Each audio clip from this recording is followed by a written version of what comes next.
Okay. その話題に食いつくな。もう私そんなメールしないし。こと言えば皆さんこんなお話を。Oh no. The way those scandals keep walking strikes me as a little unnatural, but nobody else seems to pay it any mind. この話を広げようとするな。あんたたちね、いい年して大きな声で叫ぶんじゃないわよ。小学生じゃないんだから。あんただって叫んでんじゃないのよ。つか面白がってんじゃないわよ。Sorry, this is my fault, everyone. Please stop talking about arm and shit. 頭を下げるな。まるで私がおそそしちゃったみたいな空気にするな。Really, though, maybe Machina needs a new pair. Those things are really noisy today. まあ落ち着けよ。結局何の話だったのよさ。だから由美子が自分から番号を教えるなんて。それを言うなら吹き回しです、みちる様。知ってるわよ、わざとよ。あんたを試したのよ。はいはい、試されちゃうのがムカつく。何よその顔。でも確かに榊さんが自分から番号を教えるなんて珍しいですよね。それは別にただプライベートなことだから。でも風見さんには教えたんですよね。そのことに別に深い意味は。As Sakaki stumbles over her words, Machina sidles up to her, then slaps a hand down on her shoulder with a little thump. お兄ちゃんのことを狙ってんのか。まあ私、あなたのそういうところが苦手だわ。そう？じゃあとりあえずせっかくだしユミちゃんの番号もみんなで登録して。そうね、せっかくだしね。まあ別に興味ないけど。ヘルンですね。ちょっと私のSakaki reaches out desperately, but it's already too late. Her bruised classmates have abducted her cell phone and proceed to take turns bombarding it with their infrared rays. Why are you glaring at me? どうしてくれるの？ What do you want from me? They're playing, or the playthings of the moment. No point in trying to resist. Give it up. 変な気まぐれを起こした私がバカだったわ。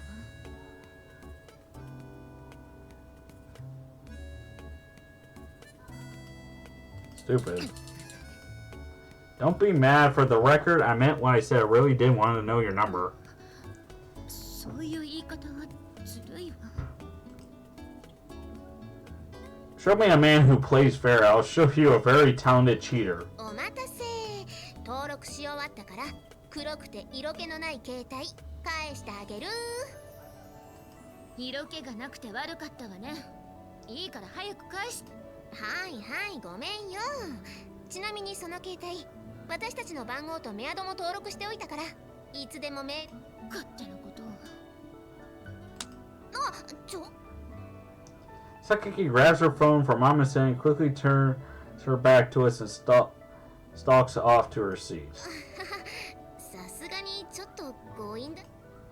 Being a little pushy every once in a while isn't a bad thing. I don't think Sakaki is as angry as she's letting on, to be だ honest. といいんだけど、まあそのうちメールでも送って。 You do ユ that. ージもいつでも私にメールして。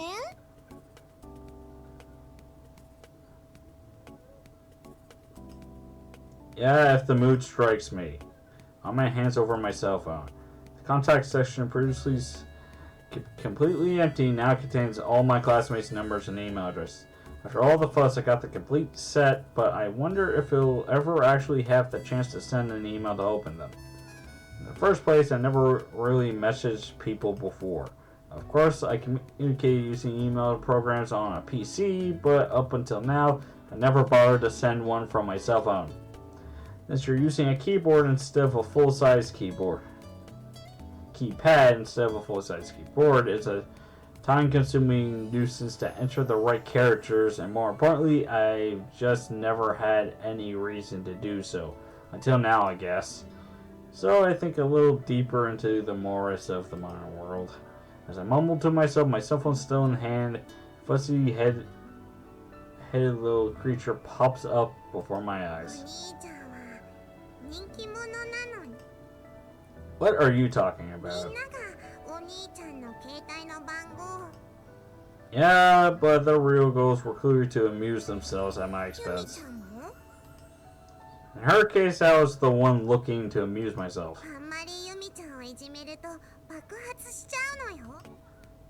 Oh, that sounds interesting. If she got enough power, my anti-person. Oh boy, hold up. My mouth. God damn it. Oh, that sounds interesting. If she got enough power, I might be able to sell her to Noido as an anti-personnel weapon. What kind of explosive yield are we talking about here?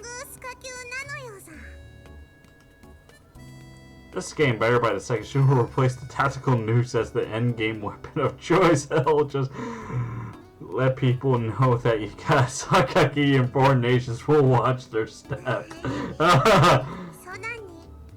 What's the matter? You seem a little down. Feeling tired after that, Ruckus? Hey, Machina. What was that about? Machina was acting somewhat strange. Even at the time, I had the general idea it had something to do with me. Her expression was almost like that of a young girl, the older sister watching her pouty irritation as her father was monopolized by the youngest child. As if she wanted to draw my attention but couldn't figure out how. I had an older sister myself and remember pulling something similar with my mother once or twice, so I sort of understand that type of jealousy. But in Machina's case, I wasn't convinced that it was the matter of the heart. At this point, I didn't have any answers, so just to open a question, don't tell me she was sulking for a childish reason like that. But several days later, the suspicion will be proven correct in a completely unexpected way.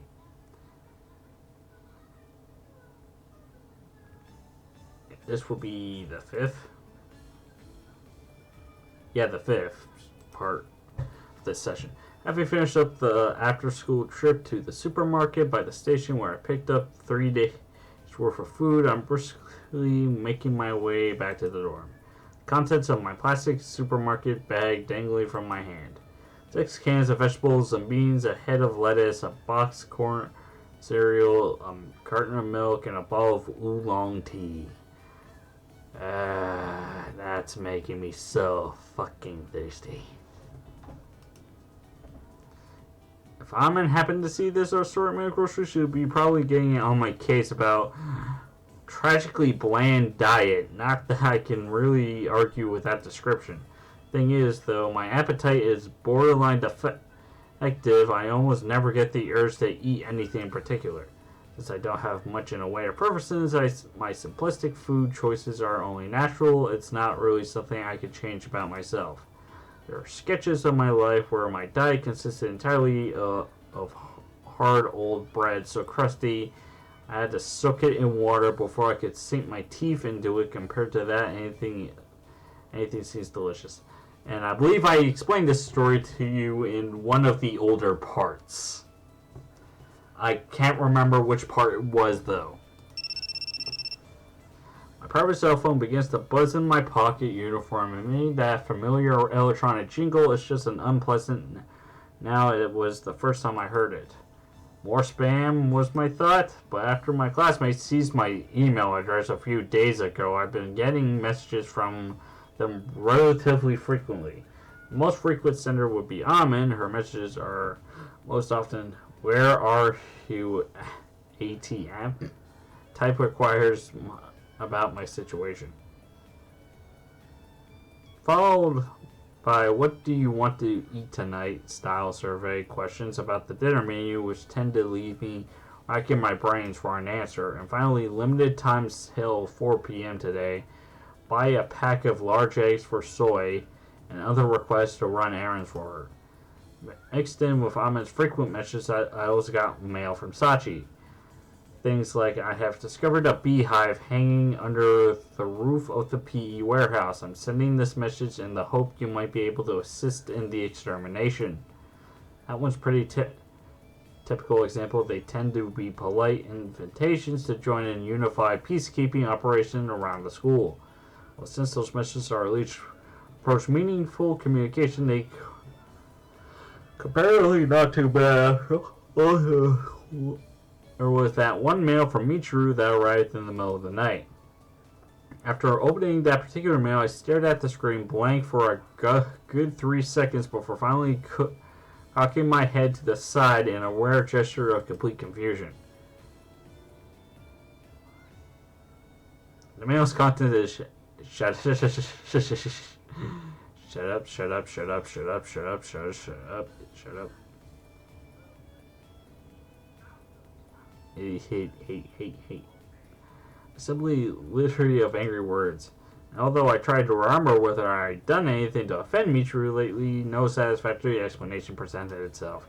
Which isn't to say nothing came to mind, of course. I think so many things occurred to me that it was hard to pin down any one particular incident that might have inspired her wrath, but when I met Michiru the next morning, I brought it up. Apparently, while in bed that night, some stupid little mistake she made a long time ago popped into her head. Unable to sleep from irritation, she'd taken it out on me via email. In the mistaken question back in elementary school science class, the teacher had asked everyone the name and any fish they could think of. Michiru raised her hand energetically and shouted out sushi, earning the ridicule of her classmates.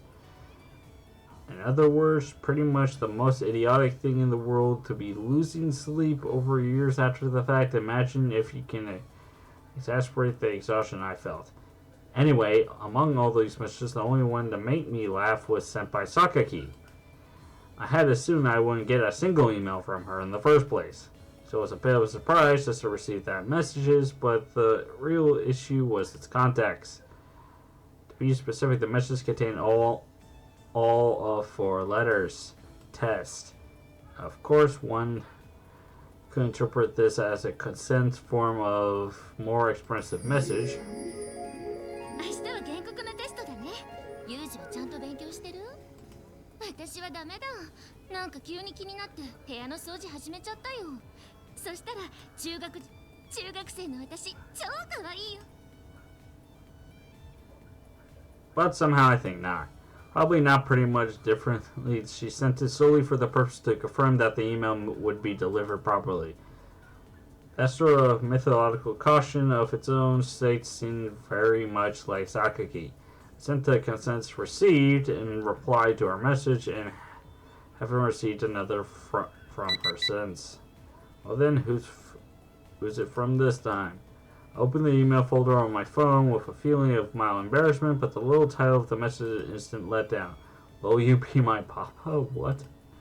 On the title alone, it's pretty clearly spam. I have no idea where they get my email address, since I've never given it out to anyone but my classmates. This sort of garbage arrives at a pretty decent clip. I work for a company in the business of information. We've got a pretty nice database. Sometimes I think a bunch of people trying to sell me phony fake or just might have superior intelligence network. While reflecting on the spam frightening abilities, I pressed in the delete button, but at the moment my eyes jumped to the name of the sender and it caused utter confusion. From Irisu Makina. Makina. I canceled the deletion command, opened the bizarrely titled email, and quickly looked over the contents. Hello, this is Makina Oni-chan. Allow me to express my sincere congratulations on your continually good health. In conclusion, this constitutes a formal announcement that you have officially leveled up from Oni-chan to Papa. Thank you very much for my consideration. Yours truly is complete gibberish.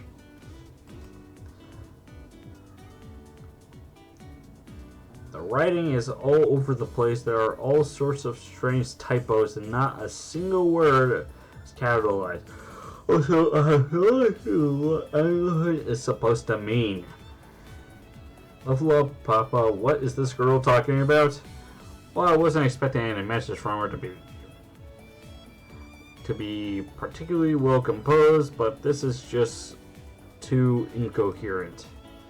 Judging from this, I think it would take quite some time to unravel the mystery. If we communicate through email, I type out the reply. I don't understand. Let's talk face to face. Okay, send.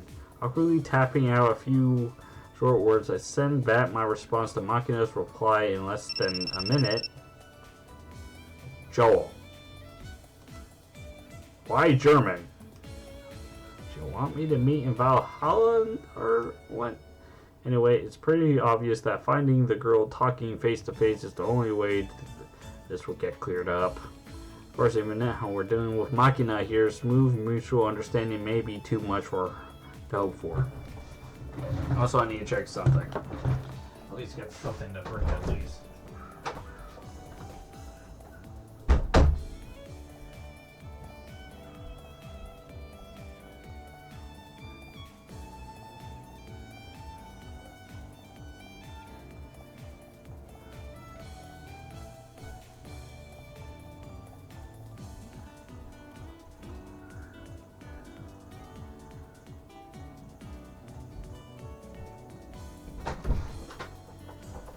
I could not find a drink at all. Sadly, let's continue.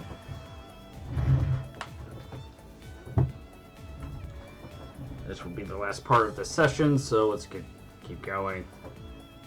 At the very least, communication is in person has none of the lag time of the text message, and unlike a phone call, you can give the other party a good smack when necessary. I hurry back toward the dormitory in my conference with Machina. I believe this should be a choice here. 15 minutes later, I pass through the school gate on my way back to the dorm. As I'm cutting through the courtyard, I observe a bizarre object a little ways. The rounded, soft-looking object in question lies slack on the brick-paved ground. To be more specific, it appears to be the corpse of a little girl, or if you prefer more ironically phrasing, a young woman seems to have fainted. Maybe happening. Yo, Noah. Hey, hold up. I got another thing. Yo. Hey. Yo. Chuck, don't yo me. No, yo. Chuck, yo is only supposed to say once. Yo. No, that's just plain annoying. Noah, say what you say. Yo.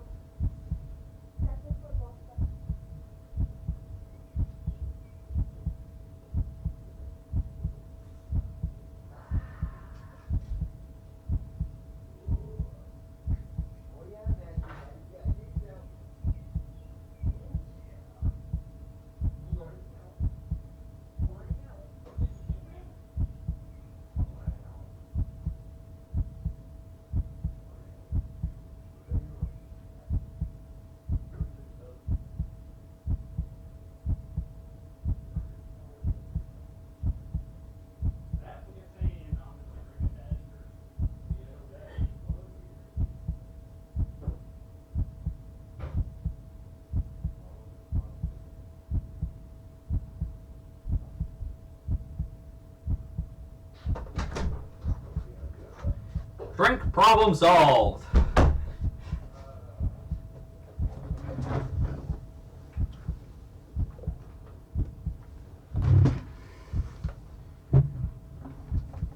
Oh god, you guys have been listening to this the whole time, haven't you? Let the plastic bag fall from my hand and rush to the girl's side. Whenever stride, but her outline grows clearer until the last figure of the glass individual comes into definition.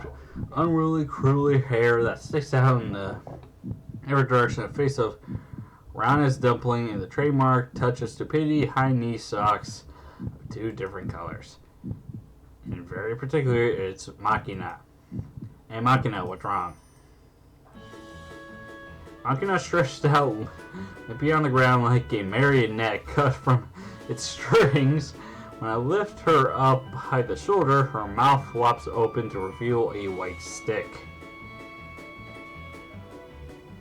I can only assume she accidentally swallowed a whole lollipop. What is this? The thin white stick emerges from her mouth and is clearly man-made, and it seems to be protruding from the depths of her throat. At a glance, it looks like a stick from a lollipop, but that can't be right, can it? Wavering between believing and doubt, I thrust my finger inside her Machina's mouth and pinch the white stick in question. I give it a hard yank, but whatever it is, it's lodged in there pretty firmly. God damn it.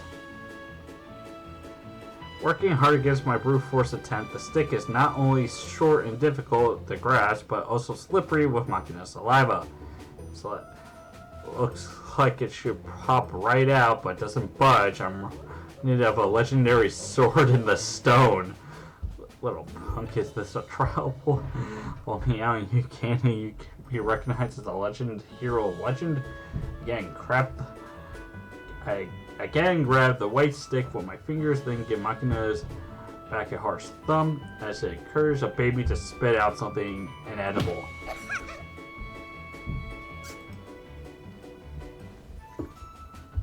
As Machina lets out a violent cough like a consumptive heroine on a Victorian-era novel, I pull the lollipop Mandarin orange flavor free from her throat with a wet pop.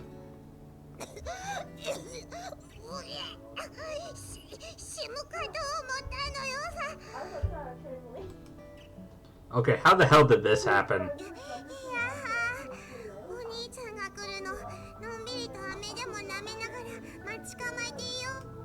Don't fall asleep with a stick hanging out of your mouth. It's obviously dangerous. I mean, how old are you again? I mean, if I hadn't happened to pass by her,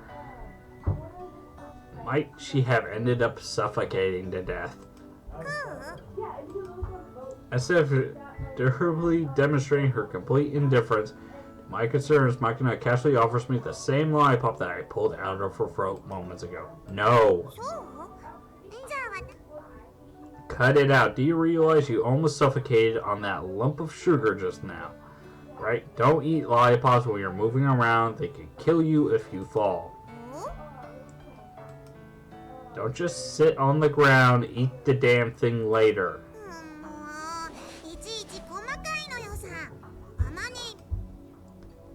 Don't put half-eaten candy in your damn skirt pocket. You're going to turn it into a sticky mess. What's so funny, punk? Might be noticing things a little here late in the game, but is this girl mocking me?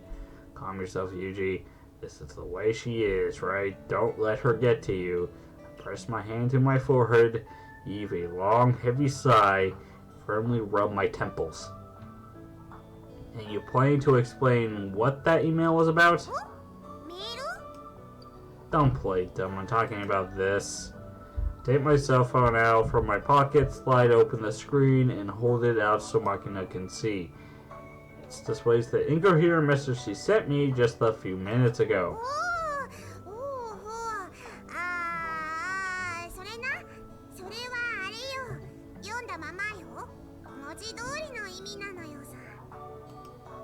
And I'm telling you, I don't understand what it means. That's why I'm talking to you about it.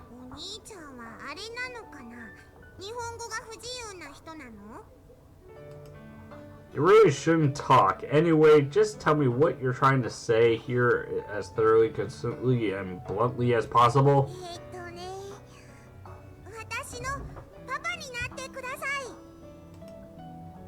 Papa.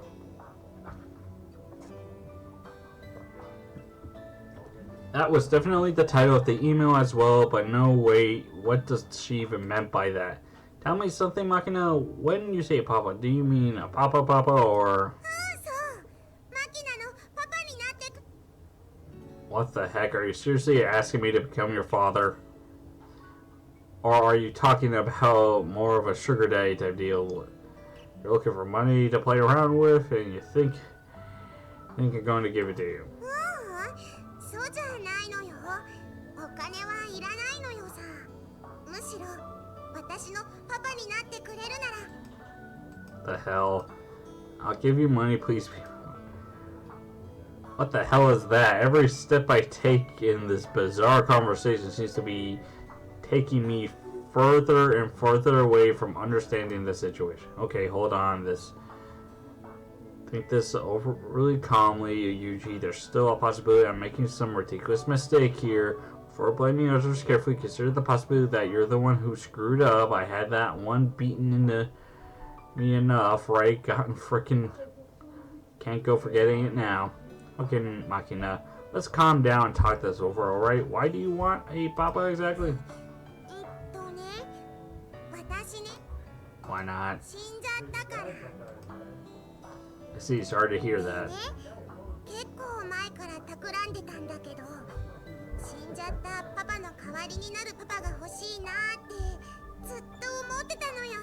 でもね、なんかこういまいちピンとこないっていうか、いろいろ探してはみたんだけど、私のパパになってくれ。そしたらね、なんと好都合なことに向こう。You're talking about me. 分かってんじゃん。For the record, I'm mildly pissed off right now, but whatever, go on. でもね、すぐにパパになってくださいって言ったら変な子だって思われちゃうじゃない？それにすぐに飛びついて失敗だったら嫌だなって思ってたし、私も。Okay, I think you meant to say shallow there. It's animal caloris. No, never mind. Let's leave your pronunciation issue aside for the moment. Keep going.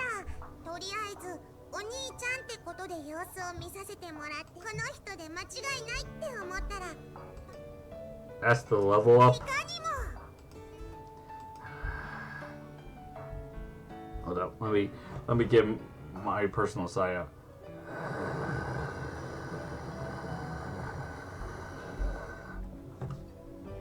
There we go.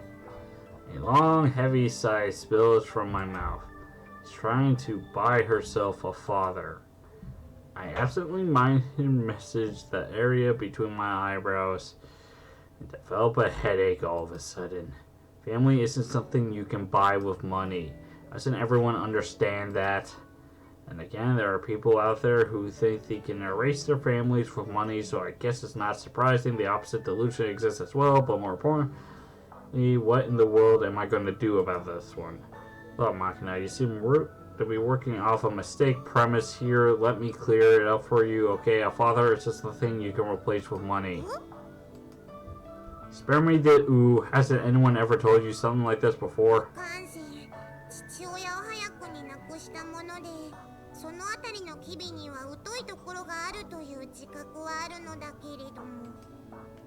What about your mother? Didn't she explain any of this to you?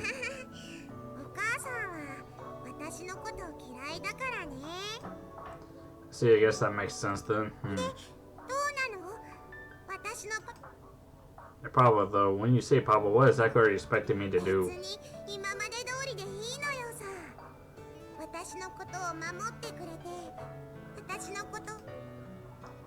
Did I ever protect you from harm or take good care of you? For that matter, apparently I loved you on top of it all. News to me. If anything, I feel like I treated her pretty roughly at times. Hard for me to say. I don't have a family, so I can't really comment.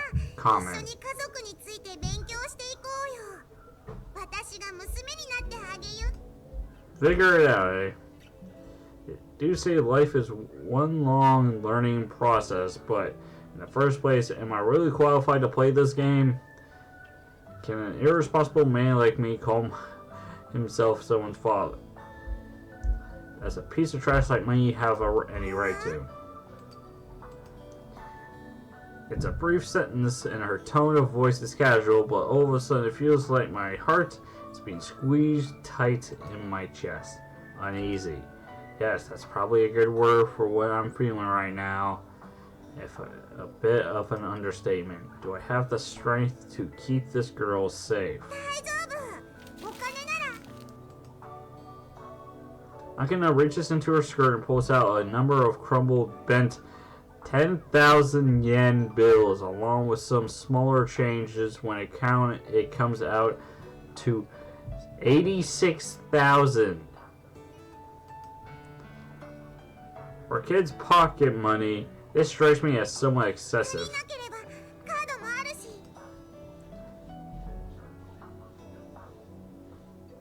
The next thing to emerge from her skirt pocket is a gold card issued by a major credit company. Compared to the premium or unlimited black cards, I suppose it's something of a toy, but definitely not the sort you expect a kid to be carrying around. Hey, Makina. 今はそれしかないけど、お母さんかおばあさまに言えばもっともっと。 The golden plastic card quivers in her hand. What if he says no? And that slight, uncontrollable trembling, Makina terror of rejection is all too clear.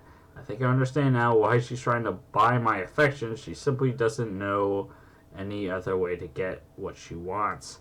I'm going to make this slightly different than usual. I'm going to keep on going until the decision, then save there, then we'll continue.